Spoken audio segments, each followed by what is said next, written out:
You never know when what you're working on is really again going to stay there, or whether it's going to maybe melt away again, or whether it's illusion. But it's the determination that wins in the end. It always wins out. So our people on our groups who are determined and never give up are the ones that really achieve positive change.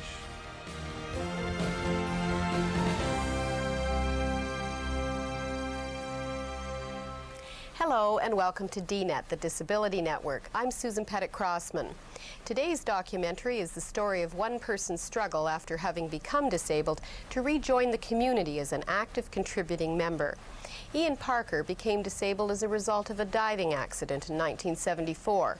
Since then, he has consistently fought to fully participate in the life of his community. Ian's success in living independently is made possible in part by the support of attendance services. This week and next, we'll take a look at the role that this support plays in his life and how he and others are fighting to make sure that the support system is responsive to their needs. Today's show, the first of two parts, is entitled The Music Teacher. It was produced by DNET producer Bill McQueen.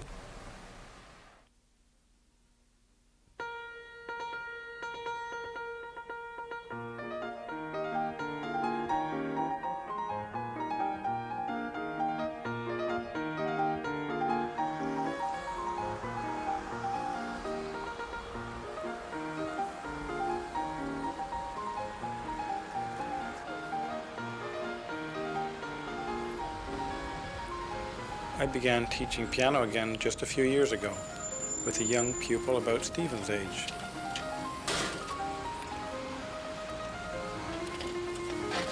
Stephen lives in the neighborhood just around the corner, which is very convenient for him.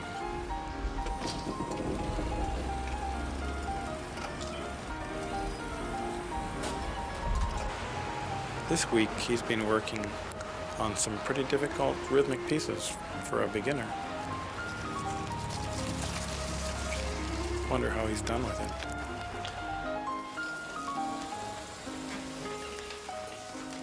Hi, Chuck. Hi. How are you?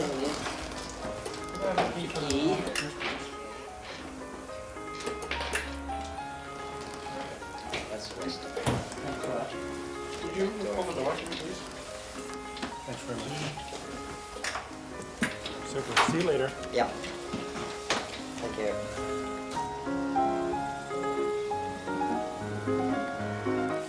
I like this room that we teach in. It's got a lovely stained glass feeling about it. The light streams in. And it's a wonderful piano, this Chickering. It's a great old piano, maybe 70 years old perhaps. It's got a good sound, good action on the keys. Terrific for teaching. Hi, Steve. Hi. How are you doing? Fun. That's good. You have a good week? Yeah. I first got interested in music was when I was very young. My mother played the piano, and I can recall sitting on the floor underneath the piano, down where the pedals are, and listening to Chopin etudes. 1 and L, 3 and okay. It started early, my interest in music and performing. I played the trumpet by ear for many years, and I was in the cadet school band at my school when we had moved back to Canada in Ottawa. We really didn't have a music instructor there, and it got that I was teaching the other kids in the band the trumpet. I had been playing the trumpet, but I decided to try and see if I could do that professionally. So I came to Toronto to the Royal Conservatory to study trumpet. And I did that for a few years, but I ran up against technical block that I couldn't get over. And I went to a very fine trumpeter. He was the head trumpet of the Toronto Symphony for lessons and advice. And he told me frankly that he didn't think I would be able to be a professional trumpeter and earn my living at it. And I'm sure he was right, but that was a very difficult thing for me at that time.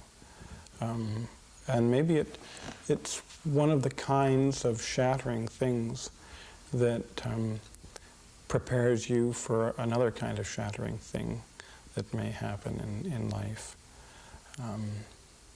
So it felt that everything had come tumbling down, but I had been playing the piano as part of my conservatory training, and it had been going well. It was going well.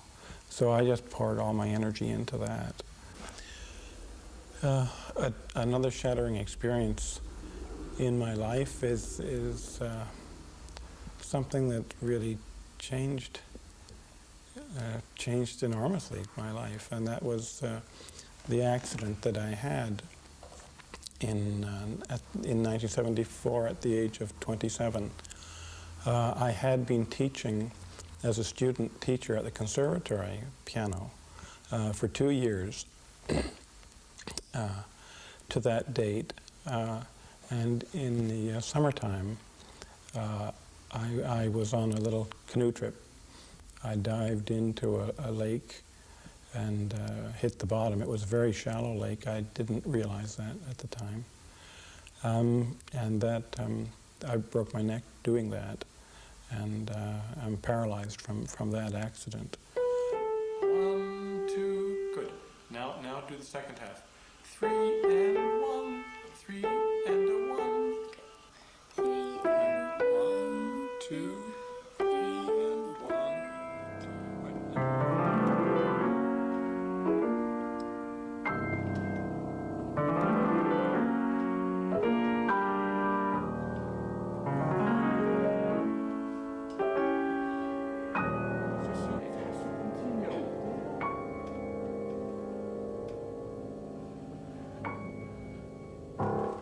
It's too loud.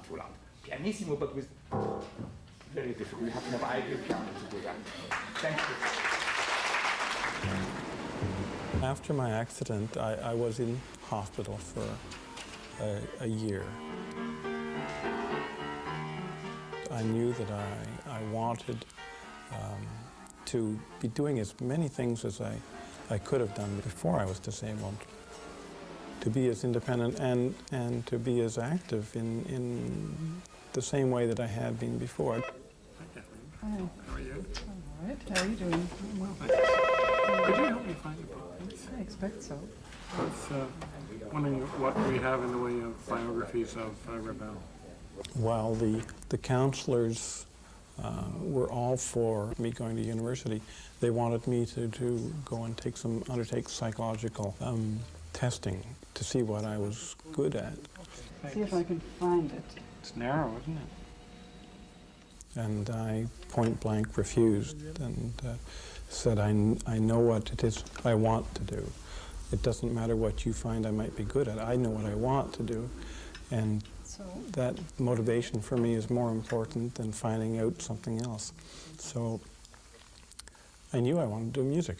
And so I went and scouted around the University of Toronto. I went down with my father, and he helped me around. We crossed streets and looked at the place and got the syllabi.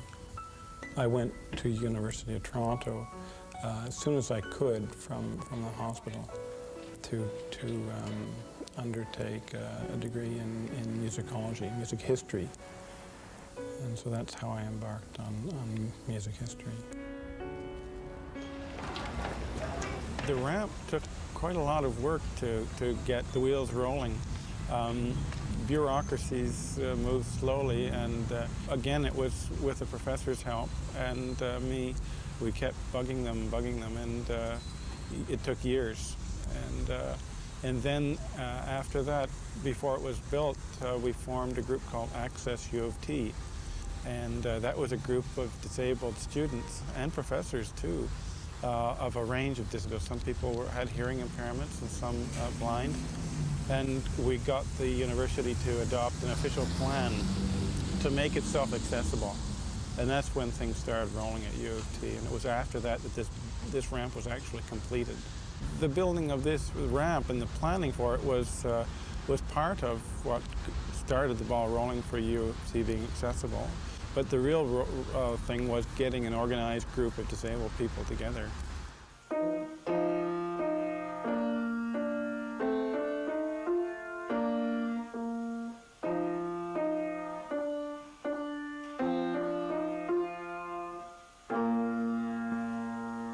Good stuff. Great. Super.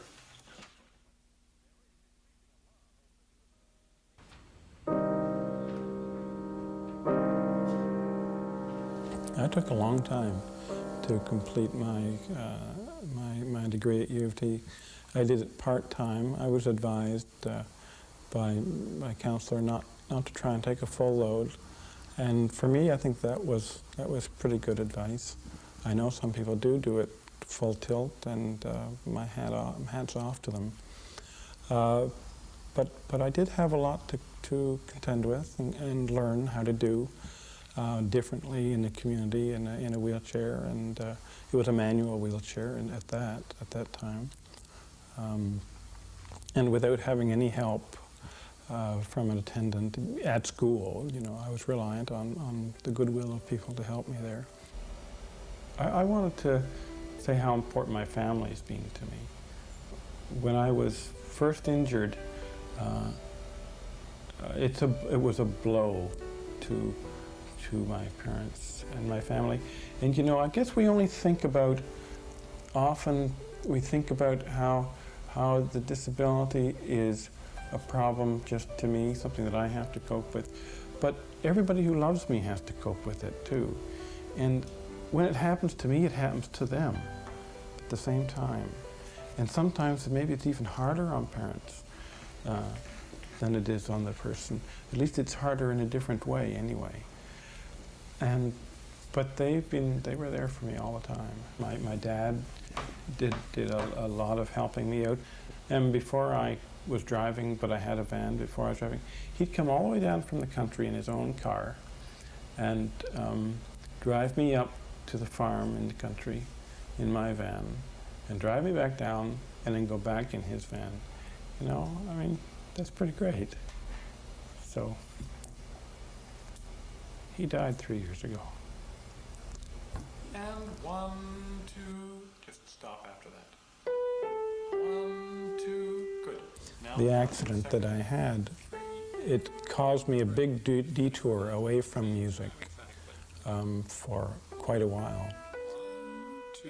So I did it in part-time studies, and I stopped after a few years without having completed it to do some work in the attendant care or attendant service area within the government.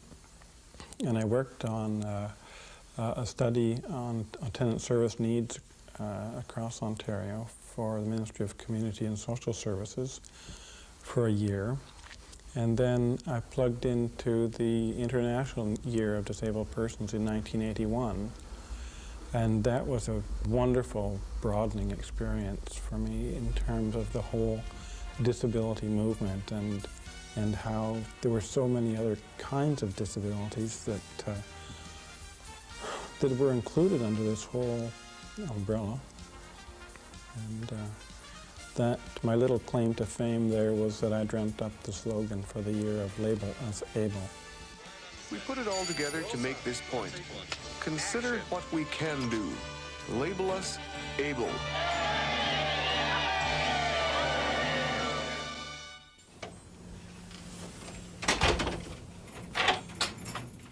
There was a detour, and I don't know that I've come full circle. I don't think life does come full circle. We keep winding down the road, I guess. And there are different parts of me. There's the music part of me, which is really central to me. Then there's the part of me who is who has a disability, who is a person who has a disability. That's like another parallel road, in a way, going down this wide road, and that calls upon me to do certain things in the community, to better things for myself, and along with other people.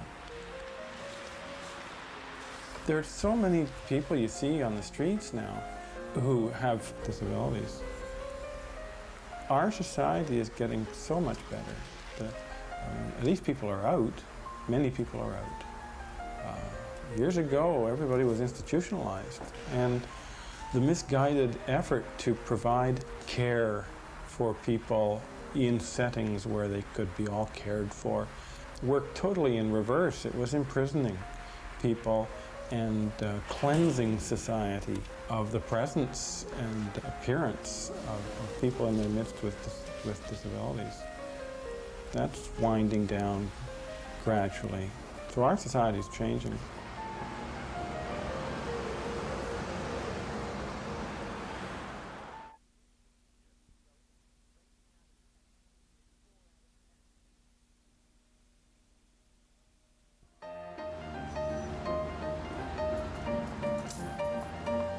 Just being out and being active is so important and positive for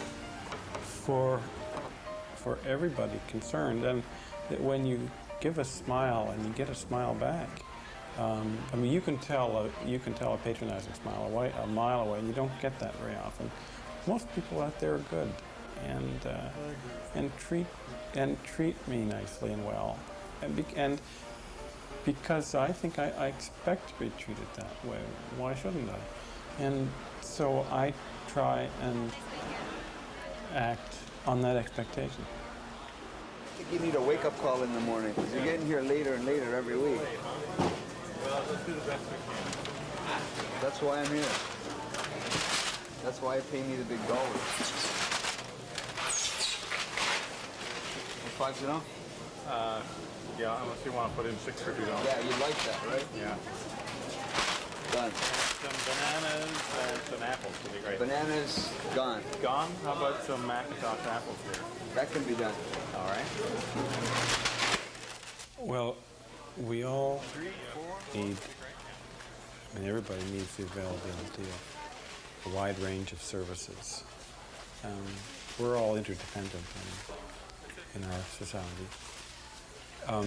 And the question is, how are they organized? How should they be organized? And one discrete kind of service is attendant services.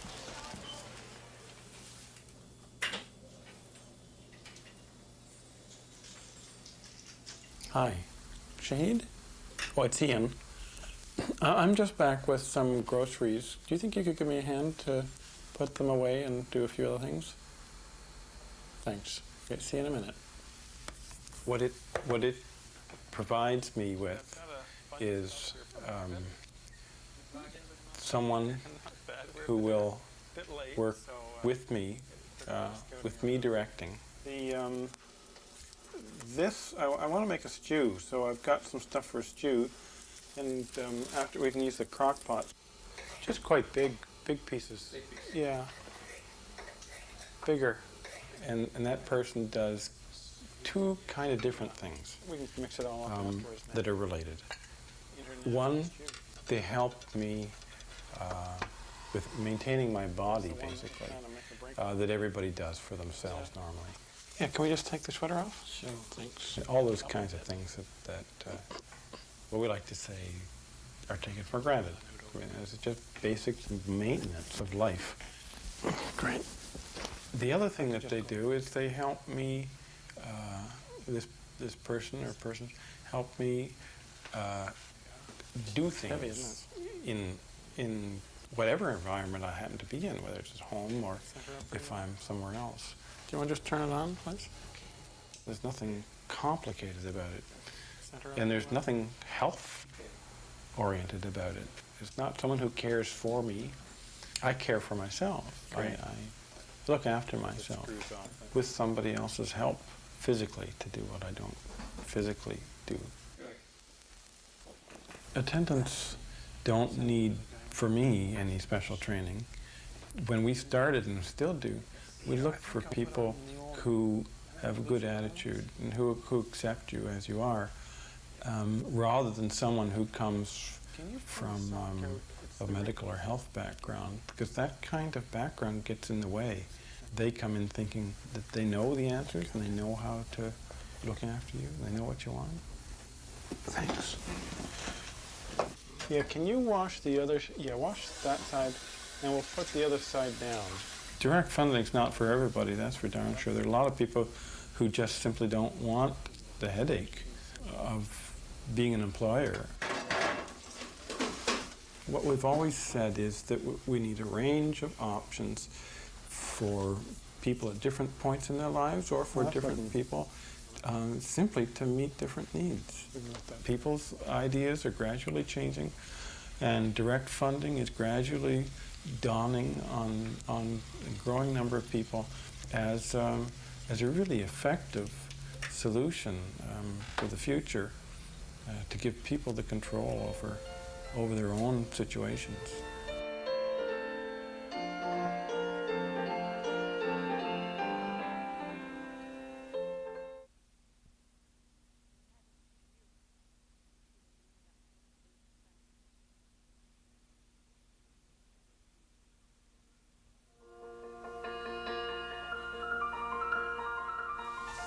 I decided to participate in the Attendant Care Action Coalition because I wanted direct funding for myself.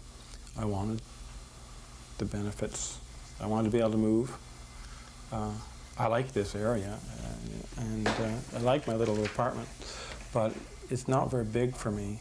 And one of my goals would be to have a piano at home, and to be able to establish a studio that I could teach from at home. February the 8th is a deadline for nominations. Yeah. So people I'd like to live and teach and shop and all that kind of stuff in the same area if I can. So that's my goal. So I wanted to help direct funding happen. Sort of what it means to be in control and the impact it has on quality of life. Like in the ACAC stuff we're doing. It's interesting. We've made gains and we've had setbacks, and you never know when what you're working on is really a gain going to stay there, or whether it's going to maybe melt away again, or whether it's illusion. But it's the determination that wins in the end. It always wins out. So our people on our groups who are determined and never give up are the ones that really achieve positive change, and that keep going because we know what we're doing is right. We need a lot more people to be active, not to buy into some of the myths that are still there about disabled people not having the abilities that they really have. Next week, in the second part of this series, we'll meet other members of the Attendant Care Action Coalition. We'll also hear from people who are organizing a group of innovative co-ops, and a woman who took the government to task for inadequate attendance services for her teenage son. That's our show. I'm Susan Pettit-Crossman. Now, here's our address. Disability Network, CBC, Box 500, Station A, Toronto, M5W1E6. Or you can fax us at 416-975-5636.